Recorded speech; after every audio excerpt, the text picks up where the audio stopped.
guys, Assalamu alaikum. My name is Laiba and I am studying Q first year and second year biology. Okay, so today we are starting with the first chapter of biology, which is biological molecule. In this chapter, we have first to study the introduction of biochemistry. Biochemistry एक branch है biology की जिसमें हम biochemicals जो हमारी body के लिए necessary हैं like carbohydrates lipids proteins and nucleic acid उनके बारे में स्टडी करते हैं. So this is called biochemistry as it is right here. ये बहुत इम्पॉर्टेंट ब्रांच है बायोलॉजी की due to some reasons. Number one reason ये है कि ये हमें सारी इंफॉर्मेशन पहुंचाती है सारे प्रोसेस की, सारे बायोकेमिकल रिएक्शंस की जो ह्यूमन बॉडी के अंदर हो रहे हैं, एक लिविंग ऑर्गेनिजम्स के अंदर हो रहे हैं, like construction of body structure, flow of information from nucleus and specially DNA और उसके एंजाइम्स और प्रोटीन सिंथेसिस कैसे होती है और हमारी बॉडी मैकेनिज्म को कंट्रोल कैसे करती है. ओके, नंबर 2 पॉइंट इज ये हमें इंफॉर्मेशन देता है एबनॉर्मल मैकेनिज्म की जो हमारी बॉडी के अंदर हो रहे हैं जिसकी वजह से हमें अंदर सख्त डिजीज हो सकते हैं. It ultimately open door for the development of medicines and medical equipment to exclude these abnormalities. Number 3 है जो अभी रिसेंट टेक्नोलॉजी आई है बायोकेमिस्ट्री की, उससे हमें ये पता चला है कि जो मोस्ट चैलेंजिंग क्वेश्चंस थे जो कब से सॉल्व नहीं हो रहे थे वो अब इस ब्रांच की वजह से सॉल्व हो रहे हैं. लाइक सेल्स एक दूसरे को कैसे पहचान कर एक कॉम्प्लेक्स ऑर्गन बनाते हैं. As you guys know that cell form together and make a organ. और ग्रोथ ऑफ सेल कैसे कंट्रोल होती है, कॉज क्या है कैंसर का, और मैकेनिज्म ऑफ मेमोरी. बायोकेमिस्ट्री एक ऐसी ब्रांच है जो इन सारे क्वेश्चंस को आंसर कर रही है. जैसे कि हम जानते हैं ऑर्गेनिज्म जो है वो टिश्यू से बने हुए हैं और टिश्यू कम्बिनेशन ऑफ सेल से बना हुआ है और सेल कम्बिनेशन ऑफ मॉलिक्यूल से बना हुआ है और मॉलिक्यूल ग्रुप ऑफ एटम से बना हुआ है. Okay, so like atom then molecules then cells and then tissue and then organ.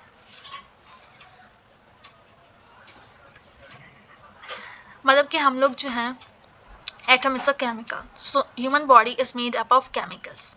इस लाइन का मतलब ये है जो हमें second postulate of cell theory बताता है like structure and functions of cells are depend upon its chemical composition. Therefore, हमारे लिए बहुत ज़रूरी है कि हम स्टडी करें chemical composition of cells and reaction जो एक सेल के अंदर हो रहे हैं ताकि हम अंडरस्टैंड कर सकें different structure and metabolism of an organism. This is our first topic. Our next topic is chemical composition of the cell. जैसा कि हमें मालूम है कि ऑल लिविंग ऑर्गेनिज्म जो हैं वो स्ट्रक्चरली सेल से कंपोज हुए हुए हैं and living cell contain living matter. जो एक लिविंग सेल के अंदर लिविंग मैटर होता है एक्सेप्ट सेल वॉल उसको प्रोटोप्लाज्म बोलते हैं. Okay, it is written here. जो एक्चुअल कंपोजिशन है केमिकल प्रोटोप्लाज्म की वो तो अभी तक नोन नहीं हुई है, लेकिन ऐसा कहते हैं कि केमिकली सेल जो है वो 70 to 90% जो है वो वाटर कंसिस्ट है. अगर वाटर को एवापोरेट कर दें या हटा दें एक सेल से, सो बाकी जो बचेगा सेल का उसको बोलते हैं dry weight of the cell. इसके अंदर बहुत सारे कार्बन कंटेनिंग कंपाउंड्स होते हैं, कार्बन की लॉन्ग चेन्स होती हैं. जो कार्बन कंटेनिंग मॉलिक्यूल्स जो ह्यूमन बॉडी के अंदर मौजूद होते हैं उनको हम बोलते हैं बायोमॉलिक्यूल्स. ओके, सिर्फ कार्बन मौजूद नहीं होता, इस कार्बन के साथ और सारे एलिमेंट्स मौजूद होते हैं बायोमॉलिक्यूल्स के अंदर. Biomolecules like carbohydrate lipids proteins and nucleic acid which we are discuss in this chapter a later. Okay, सिर्फ कार्बन नहीं होता, कार्बन के अंदर hydrogen, oxygen, nitrogen, phosphorus, sulphur. Mainly 98% of dry weight of the cell is composed of these 6 essential elements, as it is written here. Fundamental types of biomolecule can be divided into following groups according to variability in their structure and the functions of cell and organisms, like carbohydrates, lipids, proteins, nucleic acid, conjugate molecules. It is right dear. Carbohydrate जो है उसको हम ओलिगोसैक्राइड्स से polysaccharides भी कह सकते हैं. उनके जो मोनोमर है उसको हम मोनोसैक्राइड्स कहते हैं. पॉलीमर और मोनोमर जो है वो नीचे डिस्कस किया हुआ है. I will discuss there what is polymers and monomers. So carbohydrate का मोनोमर जो है वो मोनोसैक्राइड्स है, और मोनोमर जो है वो एक दूसरे से लिंक है by a linkage called glycosidic linkage. Proteins जो है वो अमीनो एसिड उनका मोनोमर है एंड वो पेप्टाइड लिंकेज से एक दूसरे के साथ लिंक्ड हुए हुए हैं. लिपिड्स में आ जाए तो लिपिड्स में फैट्स एंड ऑयल्स आ जाते हैं, फॉस्फोलिपिड आ जाता है एंड टर्पीनोइड्स आ जाते हैं. सो फैट्स एंड ऑयल्स मतलब उनके मोनोमर हैं ग्लाइसरोल एंड फैटी एसिड्स, और वो ईस्टर लिंकेज से लिंक्ड हुए हुए हैं. फॉस्फोलिपिड जो है उसमें आ जाते हैं monomers glycerol, fatty acids, phosphate and choline, और ये ईस्टर लिंकेज और सीसी लिंकेज के साथ एक दूसरे से लिंक हुए हुए हैं. टर्पीनोइड्स जो है वो आइसोप्रेनोइड्स यूनिट्स यानी C5H8, ये इनके मोनोमर हैं और ये भी सीसी लिंकेज के साथ लिंक हुए हुए हैं. Then we move toward nucleic acid. Nucleic acid में हमारे पास DNA and RNA, 2 specific type of nucleic acid आ जाते हैं. DNA का मोनोमर है डीऑक्सीराइबोन्यूक्लियोटाइड्स एंड RNA का मोनोमर है राइबोन्यूक्लियोटाइड. DNA जो है वो फॉस्फो ईस्टर लिंकेज के साथ लिंक हुआ है और RNA भी फॉस्फो ईस्टर लिंकेज के साथ लिंक्ड है. बाकी कॉन्जुगेट मॉलिक्यूल्स आर मॉलिक्यूल्स, इनमें हम कार्बोहाइड्रेट्स और लिपिड्स को मिला देंगे, कार्बोहाइड्रेट्स और प्रोटीन्स को मिला देंगे, लिपिड्स और न्यूक्लिक एसिड को मिला देंगे लाइक दिस. तो उसमें डिफरेंट मॉलिक्यूल्स होते हैं और डिफरेंट ये लिंकेज होते हैं. And then we have right here discuss about the percentage of important biomolecules and water and other organic compounds in a cell between bacterial cell and mammalian cell. Mammalian cell means our cell, human, and bacterial cell means bacteria cell. So water जो है वो दोनों के अंदर 70% होता है. Okay? And proteins जो है वो बैक्टीरिया सेल में 15% है और मेमल सेल में 18% है. कार्बोहाइड्रेट बैक्टीरिया में 3% है और मेमल्स में 4% है. लिपिड्स जो है वो बैक्टीरिया में 2% है एंड मेमल्स में 3% है. DNA is 1% in bacteria cell and 0.2% in mammal cell. RNA is 6% in bacteria cell and 1.10% in mammal cell. Other organic compounds are 2% in bacteria cell and 2% in mammal cell. Inorganic compounds are 1% in bacteria cell and 1% in mammal cell. Okay, so you guys can concentrate and see that water is same between in both bacteria cell and mammal cell में water बिल्कुल same है. Proteins, carbohydrate और lipids जो है वो mammal cell में ज़्यादा है 1% to 3% as compare to bacteria cell, और DNA और RNA जो है वो एक सेल के अंदर मैमल सेल के अंदर कम है as compare to bacteria cell. And organic और इनऑर्गेनिक आइंस जो है वो दोनों सेम हैं बोथ सेल्स के अंदर. सो अब यहाँ पे जो हमने ऊपर पढ़ा था पॉलीमर्स एंड मोनोमर्स, तो उनका आ चुका है. पॉलीमर क्या, अब पहले हम पढ़ेंगे पॉलीमर बनता कैसे है. By condensation, by dehydrolysis, okay, by dehydration के जरिए कंडेंसेशन होती है एंड देन जो है हमारे पास एक पॉलीमर बनता है. मॉलिक्यूल जो सेल की एक्टिविटीज़ को कैरी करे और लार्ज इन साइज और हाईली ऑर्गेनाइज्ड मॉलिक्यूल उसको बोलते हैं मैक्रोमॉलिक्यूल और पॉलीमर. ओके, जो मेड बना हुआ है large number of low molecular weight, मतलब कि ज़्यादा मिकदार पर छोटे मॉलिक्यूल्स लेकिन लार्ज नंबर से बना हुआ है, और उन छोटे मॉलिक्यूल्स को बोलते हैं मोनोमर. और बड़े मॉलिक्यूल्स को बोलते हैं, जैसे मैंने आपको बताया मैक्रो मॉलिक्यूल्स को, पॉलीमर। ठीक है, जो बायोमॉलिक्यूल्स मेंशन हुए हैं like carbohydrates, proteins, lipids, nucleic acid, ये जो है मैक्रोमॉलिक्यूल्स या पॉलीमर है, ये मोनोमर से बने हुए हैं। कैसे बने हुए हैं वो अब यहाँ पे लिखा हुआ है कि पहले आपको प्रोसेस समझाती थी, देन वी विल रीड क्या लिखा हुआ है। एक मोनोमर ये है और ये दूसरा मोनोमर है। लाइक ये है मोनोसेक्राइड, कार्बोहाइड्रेट का मोनोमर, और ये दूसरा मोनोमर ये भी मोनोसेक्राइड है। अब यहाँ पे देखिए, यहाँ पे OH और H वाटर को तोड़ के लगाया गया है। जब ये दोनों आपस में मिलेंगे तो यहाँ पे होगा रिमूवल ऑफ वाटर। ठीक है, रिमूवल का वाटर होगा, डिहाइड्रेशन होगी, कंडेंसेशन होगी। डिहाइड्रेशन को कंडेंसेशन बोलते हैं। और ये दोनों मिलके एक मॉलिक्यूल बना देंगे और आपस में लिंक हो जाएंगे, तो इसको बोलते हैं डाइमर। मतलब दो मॉलिक्यूल्स आपके पास में मिल गए। ऐसे ज़्यादातर मॉलिक्यूल्स मिलेंगे। रिमूवल ऑफ वाटर होगा, यहाँ पे डिस्कस्ड हुआ है, रिमूवल ऑफ वाटर होगा, एंड देन आपका जो है एक पॉलीमर बन जाएगा। अब यहाँ पे पढ़ते हैं, molecules are constructed from monomer by a process that resemble coupling of rail cars on the train. जैसे कि रेलगाड़ी के छोटे छोटे से गाड़ियाँ होती हैं, वो एक दूसरे से मिली हुई होती हैं बाय सम लिंकेज। ऐसे ही मोनोमर एक दूसरे से मिलकर रिमूवल ऑफ वाटर होता है और पॉलीमर बनता है। बेसिक प्रॉपर्टी जो है वो each group of macromolecule is very similar in all organism from bacteria to human being. In this process, monomers are joined together by removing OH from one monomer and H positive from another monomer, so both monomer form a new covalent bond between them. In this process of joining of two monomer by removing of water molecule is called condensation or dehydration synthesis. Condensation always take place by proper enzymes and energy expense. Condensation या dehydration जो है वो हमेशा जो है उसमें energy लगेगी, like it's an active process not a passive process, और इसमें प्रॉपर एंजाइम लगेंगे. Okay, then we move toward by the breakdown of molecule by hydrolysis, how to form polymer from monomers. Okay, breakdown of macromolecules by hydrolysis. पहले हम समझते हैं, then we will read.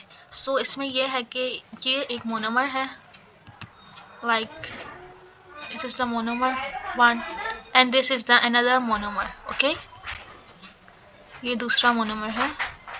So ये दोनों आपस में link हुए हुए हैं और आगे भी बहुत सारे मोनोमर्स हैं और पीछे भी बहुत सारे मोनोमर्स हैं. सो ये मिलाकर एक पॉलीमर बना रहे हैं. ठीक है, अब हमें पॉलीमर को मोनोमर बनाना है, मतलब कि हमें भी इससे ये इसको तोड़ना पड़ेगा, ये जो बॉन्ड है. तो उसके लिए क्या होता है कि हमें जो है वाटर मॉलिक्यूल का एडिशन होता है और हाइड्रोलिसिस होती है और फिर ये मॉलिक्यूल्स आपस में टूट जाएंगे. जैसे पहले इनके पास OH था और दूसरे के पास H था. ऐसे जैसे कि हमने वाटर मॉलिक्यूल इनको दिया, एक ने H ले लिया, जिसने अपना H खोया था उसने अपना H ले लिया, और जिसने अपना OH दिया था पहले बॉन्ड बनाने के लिए उसने अपना OH ले लिया. सो इस प्रोसेस को हाइड्रोलिसिस बोलते हैं.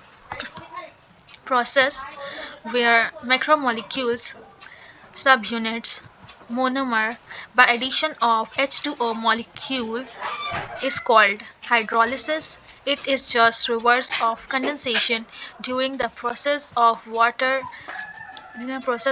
molecule break into H positive and OH negative ions with the help of enzyme, where OH group to one monomer and H attached to the other by the breaking lines linkage bond between two monomers.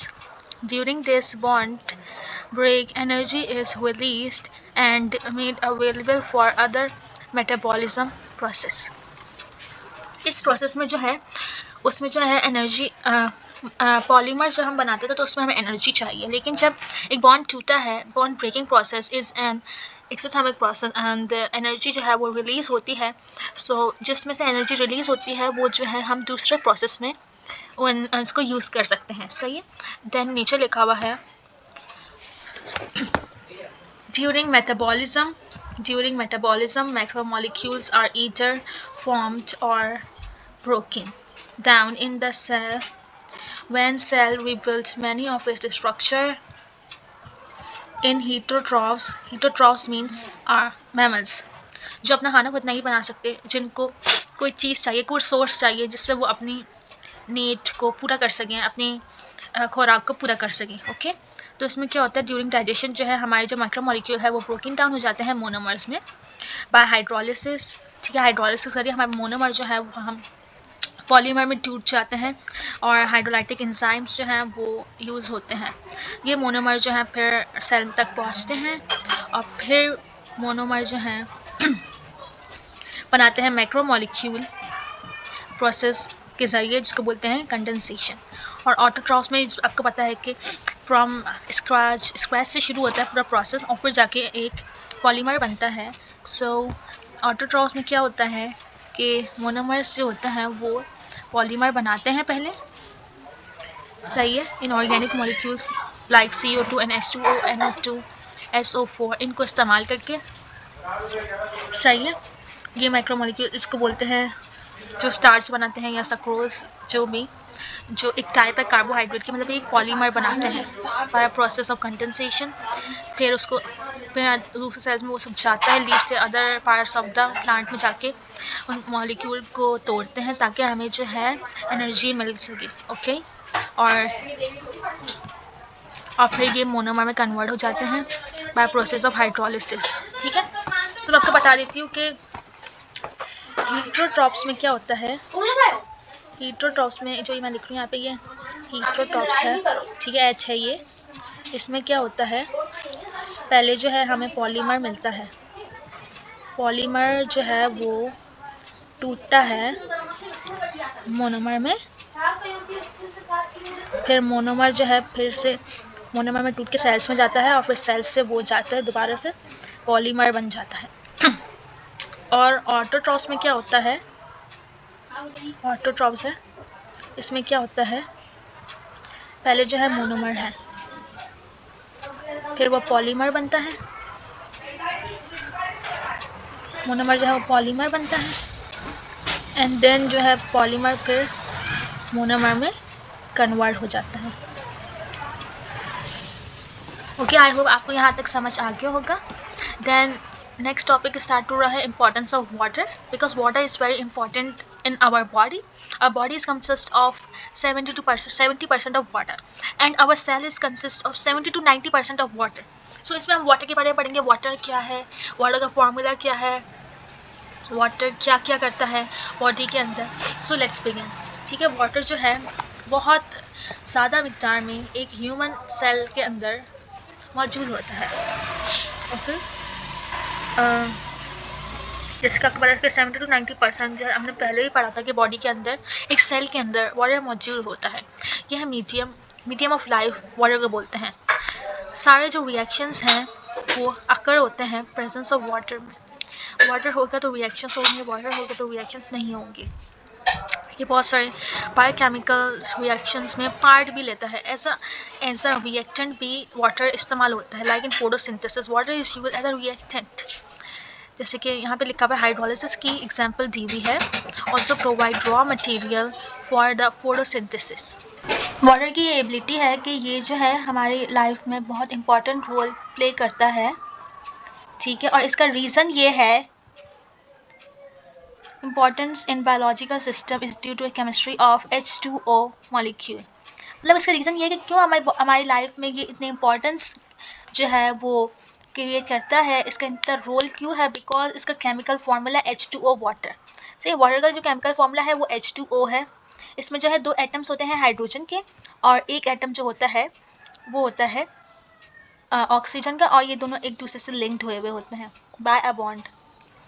Okay, so water जो है एक polar molecule है, सही है, non polar molecule है, मतलब कि ये डाइपोल मोमेंट आपने केमिस्ट्री में पढ़ा होगा वही। तो वाटर जो है एक पोलर मॉलिक्यूल है, इसलिए जो है ना पार्शियली इनके ऊपर पॉजिटिव और नेगेटिव चार्ज आ जाता है। ठीक है, तो पार्शियली पॉजिटिव नेगेटिव चार्ज जो है वो ऑक्सीजन के ऊपर आ जाता है, और पार्शियली पॉजिटिव चार्ज जो है वो हाइड्रोजन के ऊपर आ जाता है, due to the difference in electronegativity of hydrogen and oxygen atom.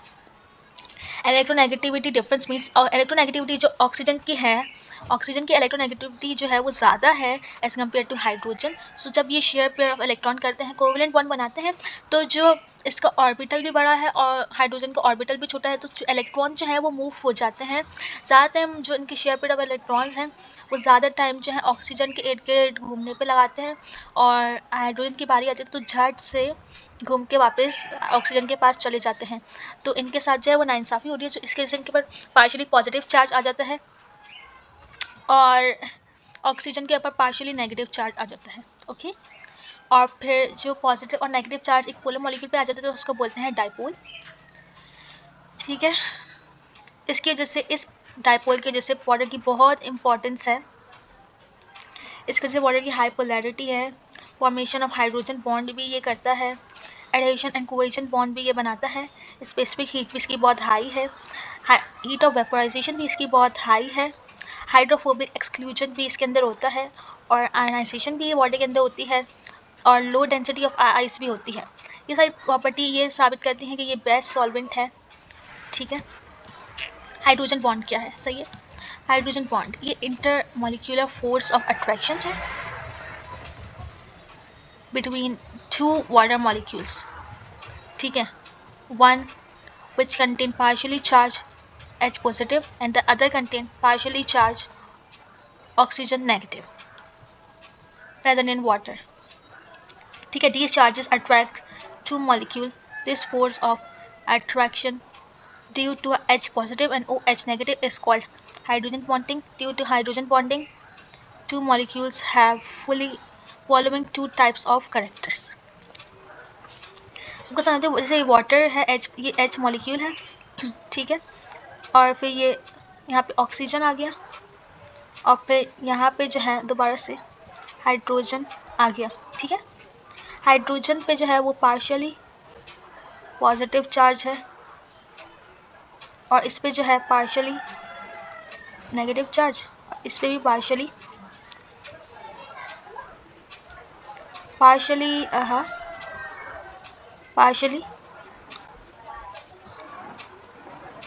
Positive charge. Okay, और फर्स्ट करेंगे नीचे दूसरा वाटर मॉलिक्यूल है, ये हाइड्रोजन, ये ऑक्सीजन, ये हाइड्रोजन।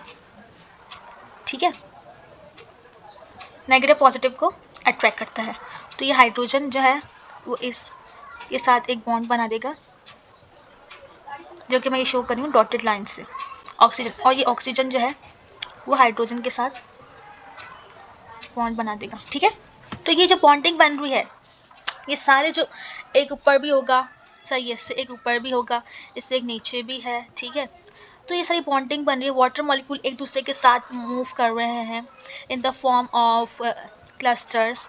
सो ये बॉन्डिंग जो वाटर की है बन रही है, ये ड्यू टू हाइड्रोजन बॉन्डिंग है। तो ये लोग अपने अपोजिट चार्ज एक दूसरे को अट्रैक्ट करते हैं, एक बॉन्ड बना देते हैं, और शर्त यह है कि मॉलिक्यूल दूसरा हो। सही है, सेम मॉलिक्यूल में नहीं हो सकता, क्योंकि सेम मॉलिक्यूल में पहले से ही हमारे पास बॉन्ड बनी हुई है और वो कोवेलेंट बॉन्ड है। सो इसीलिए ये जो है बन रही है बॉन्ड, और इसको बोलते हैं हाइड्रोजन बॉन्डिंग, और इसको हम डिनोट करते हैं बाय डॉटेड लाइन। ठीक है, इस हाइड्रोजन बॉन्ड के जिससे हमारे पास दो फोर्स ऑफ अट्रैक्शन हो रही है, cohesion force of attraction and adhesion force of attraction. ठीक है, कोहेजन का मतलब क्या है कि वाटर मॉलिक्यूल्स का एक दूसरे के साथ लिंक होना, मतलब कि एक वाटर मॉलिक्यूल है, दूसरा मॉलिक्यूल, तीसरा, चौथा, 5, 6, 7, तो ये एक दूसरे के साथ लिंक होके जो बॉन्ड बना रहे हैं वाटर मॉलिक्यूल्स की। ठीक है, तो उसको बोलते हैं, जैसे कि ये वाटर मॉलिक्यूल, ये दूसरा, ये तीसरा, ये चौथा, ये पांचवा, तो इनके दरमियान जो बॉन्ड बन रही है उसको बोलेंगे कोहेजन बॉन्डिंग, क्योंकि bond between same atoms, okay, same molecules. पढ़ लेते हैं, the attractive force between similar molecule is called cohesive force of attraction due to polar nature of water molecule attract each other, form hydrogen bond between them to form a long chain of water molecule which help in following freely. It flow as protoplasm in the cell, as blood in the blood vessel, as transporting fluid in the conducting tissue of plants. और इसमें ये बोला है कि इसके जैसे water जो है फ्लो करता है as a liquid. In cells के अंदर प्रोटोप्लाज्म के अंदर वाटर मूवमेंट होती है in the form of liquid. Taps में जो वाटर आ रहा है हमारा वो भी by due to hydrogen bonding, cohesion bonding की वजह से टैप्स में हमारा जो वाटर जो है वो कंटिन्यूसली फ्लो कर रहा है। ब्लड वेसल के जो हमारा ब्लड है, ब्लड में भी 70 to 90% वाटर होता है, ठीक है। सो इसकी वजह से ब्लड वेसल में ब्लड फ्लो कर रहा है और conducting tissue like lymphatic tissues, lymphatic vessels के अंदर भी लिम्फ जो है due to cohesion force of attraction water flow कर रहा है, ठीक है। अब दूसरा आ रहा है एडहेशन फोर्स ऑफ अट्रैक्शन, मतलब वाटर की अपने अलावा दूसरे मॉलिक्यूल्स के साथ जो बॉन्ड बन रही है उसको, दूसरे मॉलिक्यूल्स के साथ जो बॉन्ड बन रही है उसको एडहेशन फोर्स ऑफ अट्रैक्शन कहते हैं। सेम मॉलिक्यूल्स के साथ जो बॉन्ड बन रही है उसको कोहेजन फोर्स ऑफ अट्रैक्शन कहते हैं।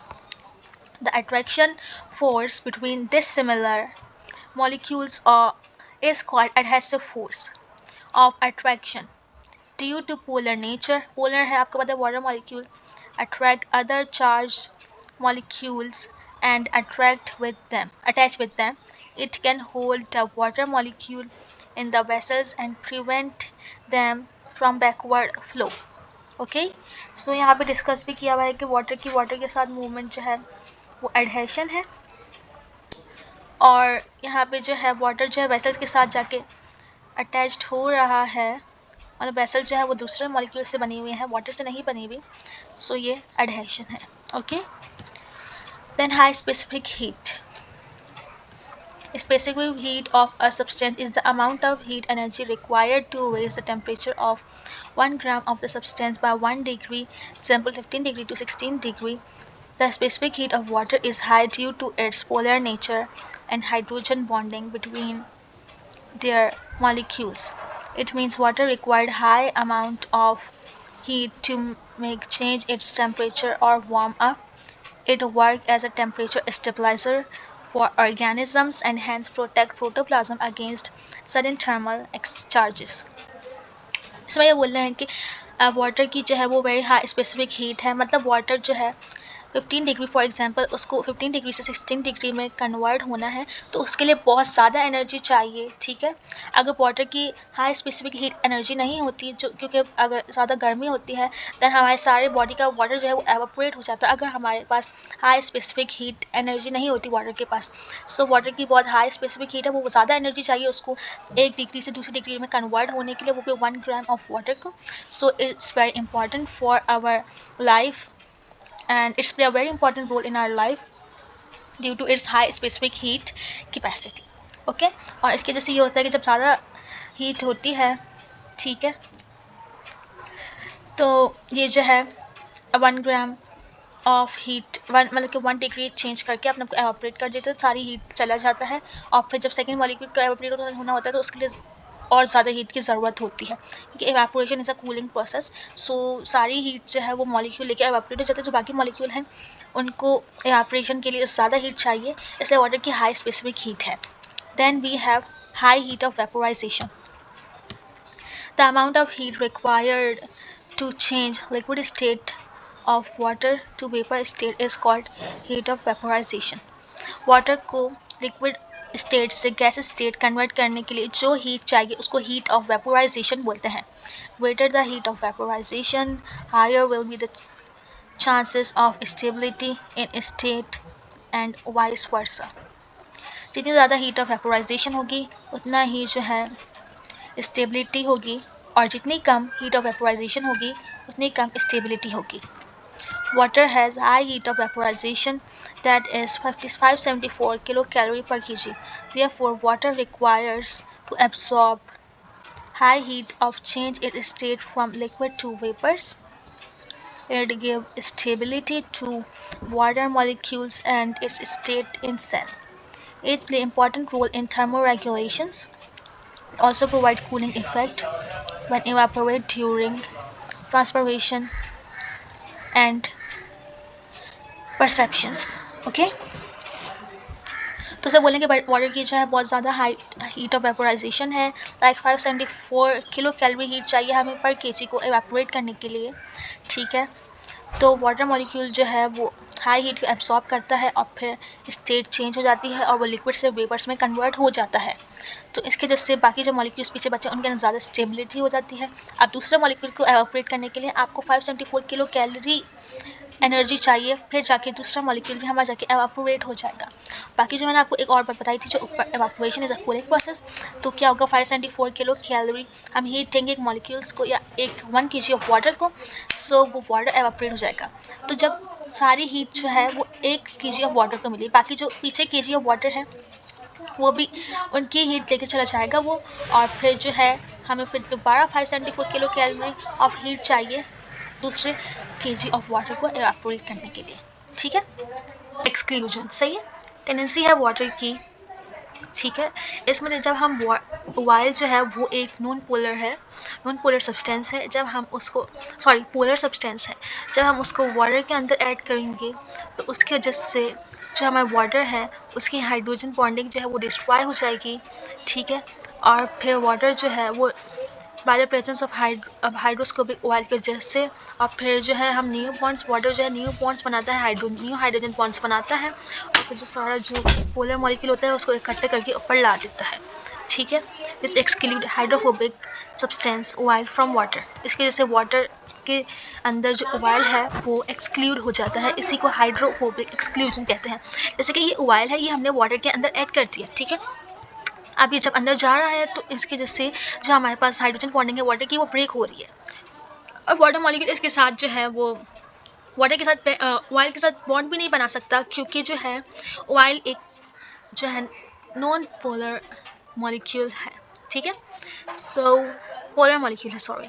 सो फिर ऑयल वाटर क्या करता है कि सारी हाइड्रोजन बॉन्ड दोबारा बनाता है और सारा जो पोलर मॉलिक्यूल है उसको इकट्ठे करके अपनी सरफेस के ऊपर आ जाता है, इसलिए जो है ऑयल सॉल्युबल नहीं होता वाटर के अंदर। Then we have ionisation of water.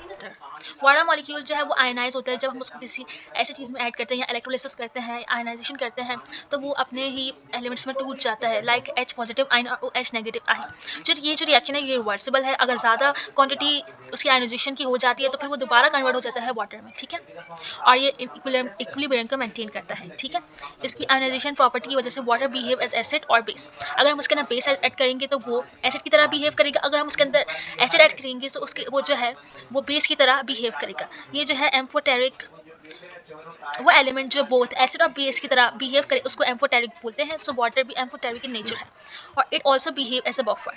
Buffer क्या होता है? जो पीएच को चेंज होने नहीं देता। सो ये भी हमारी ब्लड के अंदर या सेल के अंदर पीएच को चेंज होने नहीं देता, पीएच को मेंटेन करता है। सो ये ड्यू टू दिस नेचर, यहाँ पे लिखा हुआ it maintain pH for enzyme activities in cells and organs. ठीक है, तो यहाँ पे anomalous behaviour of water describe किया हुआ है। ठीक है, जैसे कि वाटर जो है बिलो 4 डिग्री, ठीक है, लो टेम्परेचर पे उसके हाइड्रोजन बॉन्डिंग जो है, तो उसकी हाइड्रोजन बॉन्डिंग की वजह से वो डिफरेंट बिहेवियर शो करता है। ठीक है, बिलो 4 डिग्री वाटर जो है वो एक्सपेंड हो जाता है, which decrease its density. So at 0 degree water expand maximally in ice condition. The low density of water in ice become lighter, come above the surface of high density water in liquid. It makes the life possible under frozen water. इसका मतलब यह है कि water की जो है बहुत सारी लिक्विड स्टेट में होता है तो उसके अंदर बहुत सारी जो है वो हाइड्रोजन बॉन्डिंग होती है, as you can see here. ठीक है, बहुत सारी हाइड्रोजन बॉन्डिंग है, हाइड्रोजन बॉन्डिंग। ठीक है, जब हम उसको फ्रीज करते हैं तो फिर उनकी हाइड्रोजन बॉन्डिंग जो है, ठीक है, एक दूसरे से एक्सपेंड होकर ये लोग अरेंज हो जाते हैं और फिर ये लोग फ्रीज हो जाते हैं। इसकी वजह से वाटर जब 4 डिग्री से बिलो जाए, मतलब 3 to 1, तो फिर वो जो है एक्सपेंड हो जाता है और इसकी डेंसिटी जो है वो डिक्रीज हो जाती है। ओके, सो यहाँ तक था आज का मेरा लेक्चर। नेक्स्ट लेक्चर में हम कार्बोहाइड्रेट्स के बारे में पढ़ेंगे। Okay, if you like my video please like, share and subscribe my channel and please support me. And if you guys have a specific chapter which you guys don't know, so please let me in the comment section कि आपको कौन सा chapter की video चाहिए। फिर हम एक chapter को कंप्लीट करके हम लोग दूसरे चैप्टर पे शिफ्ट होंगे जिसको आपको नीड है। ओके, टिल देन खुदाफिज, बाय बाय, टेक केयर।